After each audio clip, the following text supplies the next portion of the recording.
Hello, good afternoon. Andito po tayo ngayon sa live follow-up ng reading Phonics Approach number 1. Bakit po number 1? It is because number 1 kasi mahaba po ang pagtuturo ng reading using Phonics Approach. Sabi ko nga in previous videos ko na kailangan alam ng mga bata ang ating mga letters of the alphabet in random. Pwede niyong pakantay muna initially yung alphabet song, A, B, C, D, E, F, G, like that. Pero kailangan, evaluate nyo kung nakikilala nga nila ang ating mga letters of the alphabet. And if they do, simulan nyo po sila sa vowels. Vowel letters ng ating alphabet. Ano po ba yung vowel letters? Actually, may nilink po ako dyan na reel para po makita nyo kung ano yung sinabi ko sa vowels, yung mga sound ng vowels. Ang A, E, I, O, U, they are the name of the vowel letters. They are not the sound. So kung ituturo po natin ang sound, umpisahan natin sa letter A. Hindi po yun A as in apple, okay? Mali po, di ba? So ang A is actually sounded as A. Siyempre, sa preschool, ang letter A po ay A. Short vowels muna, wag muna po tayo mag-introduce ng long sound. Kasi beginner po ang tinuturuan natin, especially toddlers, ages 4, 5, 6, sama na natin ang 7. Dahil minsan may mga grade 1 na hindi pa talaga nakakabasa. So ang letter A is sounded as A, A, A, as in apple, hindi po apple, okay? So yun po yung una. Pangalawa is the letter E. Ano ba ang sound ng letter E? Hindi po E, hindi po E. Okay? Ang letter E is the name of the letter. Ang tunog po ng letter E ay E, E, E, E. As in elephant. E, E. Elephant. Egg. Okay? Yun po ang tunog ng letter E. Ano naman ang tunog ng letter I? Ang tunog ng letter I, syempre po hindi I, kundi I, I, I, I, I, I. Hindi po letter E. I, I, I. Okay? Hindi po yung letter E na pangalan, ha? Minsan nako-confuse sila ang mga bata doon. Hello po, Miss Madeline, Maestro, and Brother Danilo Valderrama de la Cruz. So, yun po yung letter I. I, I, I. Parang nanggagaling nga sa ilong. I, I, I. Hindi po letter E na letter. Okay? Ano naman ang tunog ng letter O? Hindi O, O, O. Oh my goodness. Hindi po ganon. O, O, O. Okay? O, O, O. On. Off. Yun po yung tunog ng letter O. Okay? Ano ang tunog ng letter U? Ang tunog ng letter U ay hindi U, U, U. Di ba? Hindi rin U, U, U. Kasi po, English po yung sinasabi natin, ha? Hindi po Tagalog.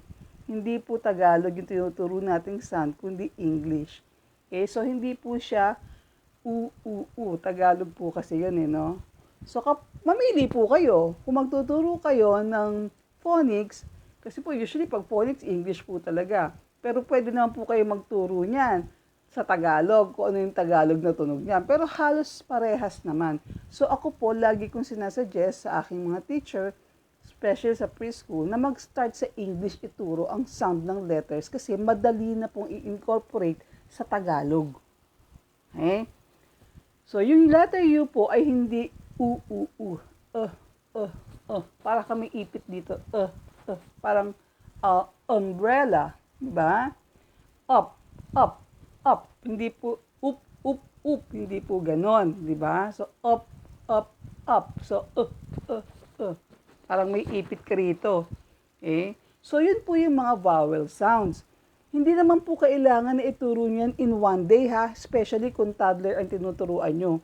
Pwede po kayo, kung magaling-galing po ang bata, pwedeng 3 vowel letters in a day. Pero usually po, 1 letter in a session lang. Bakit? Kasi may inclusion pa kayo ng writing. Diba? Hindi po pwedeng read lang. Kailangan they can also write the letter kapag nagtuturo tayo ng reading. sa mga toddlers. Okay? Huwag po niyong pilitin na reading lang. Kailangan masanay din sila na sila ay nagsusulat ng letter. Okay, paano siya magpapasulat ng letter? Sa whiteboard, teacher, well and good kung meron po kayo sa bahay. Remember, ginagawa po natin ito para makatulong tayo sa mga mommies na mayroong mga toddlers na kailangan turuan sa reading. Okay? So, kung meron po kayong whiteboard, nabubulol sa teacher. Kung meron po kayong mga whiteboard sa bahay, well and good. Pero, remember, ang whiteboard po ay walang guhit. Unless, guguhitan nyo ng red, blue, ang inyong whiteboard. Hindi naman kayo mag-aaksaya ng tinta o ng pinturang kulayan yung inyong whiteboard. Although sa bookstore, may whiteboard po na maliit lang, parang parang a bond paper size na meron niya siyang line. Pero you don't want to buy, di ba? So, kung meron po kayong printer sa bahay, magkano lang po ba magpa-print? Piso, 5 piso? I suggest magpa-print na lang po kayo. Actually, ito po ay isang bond paper lang. Ayan. Hindi ko po alam kung gaano kalinaw nakikita nyo. Na may red, blue. Hindi ko alam po kung lighting ko may problema, no? Medyo parang malabo yung aking camera. May red, blue line. Ayan. Okay? Tapos po, iipit lang natin sa isang clear na folder, plastic folder. Ganyan. Diba? Ano po ba ang purpose nito? Itong clear plastic folder na to. Ang purpose po nito, para paulit-ulit ninyong magamit ito. Itong paper na to. Yan, ganyan. O, diba? Makikita po yung red, blue na line. Diba? Kasi po, kapag nagpaparead tayo, kailangan matuto rin silang i-write properly ang mga letter. So, kung toddler po yan, wala namang masyadong problema, mga strokes lang. Diba? So, paano po ba isusulat yung letter A? Siyempre, kung letter A sa toddler, sisimulan mo po sa itaas. Okay? So, from the top, slanting. Another from the top, slanting. And then, sa middle. Okay, ayan. Ganyan po ituturo natin sa ating mga bata. Okay?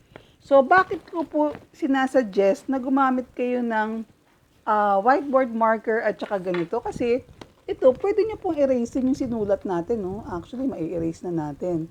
Paulit-ulit, pagagamit nyo to, one time lang kayo magpiprint ng paper. At saka yung folder na clear. Meron pang folder na mas clear dito. At yan po ang magagamit nyo ng paulit-ulit. Hello po, Miss Nery Campos, sa mga Adlaw. Yan po yung magagamit nyo ng paulit-ulit. Di ba? Kasi kailangan ituro nyo yung stroke ng mga vowels. Okay? So, ituturo natin ang stroke ng mga vowels from the top, 1 point from the top sa gitna. Yan. Ulitin ko lang po Diba? Letter A. Hindi ko alam kung nakikita nyo po kasi yung aking camera parang malabo. Wala na, luma na yung cellphone ni teacher eh. Slanting down to the right. Ayan ang sumulat ng aking whiteboard marker. And then slanting down to the left. Sumobra ako. Okay. To the right. And then to the left. And then at the middle. Okay, malabo na yung marker ko. Wala nang tinta. Naubos na yung tinta. Edit natin. From the top, slanting line. To the left, slanting line. To the right.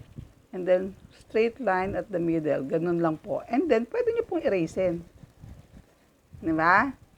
Okay, so, yung mga letter po ng vowels muna, ang practicing yung paulit-ulit ng sounding. I,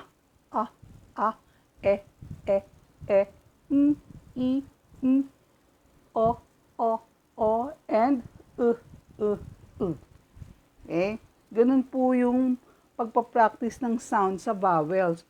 Remember po hindi po kailangan na lahat ng vowel letters ay matutunan in one session. Sabi ko nga po, mga toddlers ang tuturuan natin. So, hindi po madali. Kasi kuminsan nga, hindi pa cooperative. Na-discuss ko po previously sa ibang videos ko and reels. Kapag hindi cooperative, you have to innovate po na makuha nyo yung cooperation and interest ng mga toddlers by giving them star marks, very good marks, smiley marks na maa-appreciate nila. And also, kung may reward system po kayo sa inyong mga toddlers, pwede naman pong gamitin yung mga marks na yon para magkaroon sila ng reward. Sasabihin nyo sa kanila na kapag naka 5 stars ka o 3 smiley ka, o magkakaroon ka ng reward na ganito. Depende po sa agreement ninyo. At sabi ko rin nga, pwede nyong i-integrate yung values for saving money. Diba? So, yun po yung ating uumpisahan. Mga letters ng vowels. At saka yung kanilang mga tunog. So, ano ba yung letter A? A. Bigay nyo sila ng maraming example ng mga word na nagsistart sa letter A na short vowel. Kasi po yung yun po ay short vowel, ha? Kaya po, kasi meron tayong A as in cake. Diba? A. Long vowel po yung A doon. So, wag po kayong magbibigay ng ganong mga word kapag nagsisimula kayong magturo ng reading sa inyong mga toddlers. Kailangan po puro short sound lang ang inyong mga vowels kasi nagsisimula pa lang. Yun po mga long vowels, later pa po ituturuin natin yan kasi may mga diphthongs, may digraphs, may mga ganun po kasi yan eh.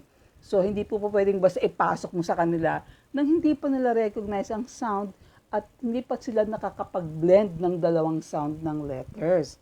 So, kaya nga, i-exercise lang muna po natin sila sa sound ng mga letters ng ating vowels. Okay? Bigyan nyo sila ng mga pictures, tapos sasabihin nila, aunt. O, di ba? Kilala nila yun in English eh, aunt. O, apple. Di ba? I do not suggest na ibigay niyo yung airplane. Bakit po? Confusing sa kanila yun, although letter A yun. Di ba?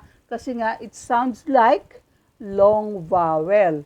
Diba? Kaya po ako nung nagtuturo, kapag may ganun sa book, okay, tinatanggal ko po yun. Kasi nako-confuse na, airplane teacher, air. Diba? So, kung mag-stick tayo sa short vowel sound as in sa letter A, lahat ng pictures na ipibigay nyo sa kanila ay dapat short vowel lang po ang pag-pronounce sa letter A. Ano-ano? Ant, apple, axe, di ba? Atis, hindi lang pwedeng 80s, di ba? Baka sabihin, ages yung singer, di ba? And a lot of things. Marami po kayong ma-research niyan online kung ano-ano yung mga short vowel sound with pictures na pwede nyo ipakita sa inyong mga anak. At bigyan nyo sila ng paper na ganito para ma-practice lang isulat ang letter. Kung letter A po ang inaral nyo ngayon, letter A din po ang papasulat ninyo. Okay? Sa susunod na session po, yung ibang letters natin. Tulad ng E, I, O, and U. Okay? Maraming salamat po and I hope na meron kayong natutunan ngayon para sa pagtuturo ng reading using phonics approach sa ating mga toddlers. Okay? Bye po. Magandang tanghali.